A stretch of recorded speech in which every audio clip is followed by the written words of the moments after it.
बातमी आहे पुण्यामधून पुराचे पाणी साचल्याने पुणे महानगरपालिकेला जाग आलेली आहे। गटारातील केबल काढण्याचं काम आता सुरू करण्यात आलंय। पुण्यामध्ये जोरदार पाऊस झाला आणि त्यानंतर सर्वच रस्त्यांवर पाणी साचलेलं पाहायला मिळालं। आता महानगरपालिकेला जाग आलेली आहे। उशिरा शहाणपण सुचल्याची टीका संतप्त नागरिकांकडून आता केली जाते।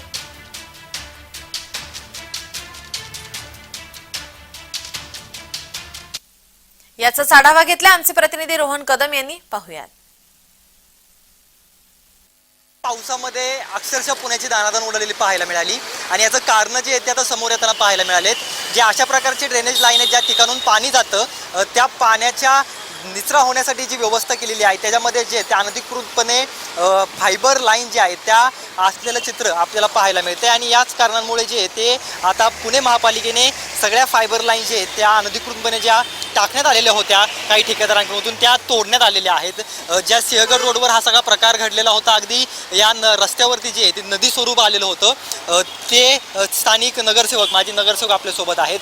नेमकं काय आता ते फायबर सापडलं, तोडण्यात आलं, कारवाई झाली पाहिजे अशा लोकांवरती? हो, 100% कारवाई झाली पाहिजे। संबंधित कंपनीने जर ड्रेनेज लाईन असेल, पावसाळी लाईन असेल, त्याच्यामध्ये जर अशा फायबर ऑप्टिकच्या लाईन तो निष्काळजीपणा आहे तर त्यांच्यावरही कारवाई झाली पाहिजे। आणि ज्यावेळेस ह्या लाईनी टाकल्या त्यावेळेस संबंधित कोण अधिकारी होते, महानगरपालिकेने त्यांच्यावर पण अधिकाऱ्यांवर कारवाई केली पाहिजे। त्याशिवाय समजणार नाही, ज्याची त्याची जबाबदारी त्याला कळली पाहिजे। त्यांच्यामुळं हा प्रकार झालेला आहे।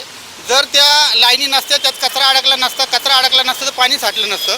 पाणी साठल्यामुळं आमच्या इथले नागरिक असतील, सिंहगड रोडचे नागरिक असतील, जवळजवळ 3-4 तास त्यांना इथं थांबावं लागलं।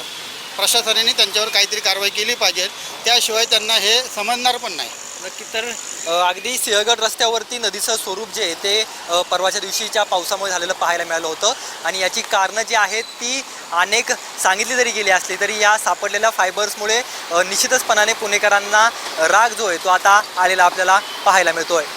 नेमकं आता यावरती काय तोडगा पुणे महानगरपालिका काढते हे पाहणं महत्त्वाचं असेल। रोहन कदम, जय महाराष्ट्र न्यूज,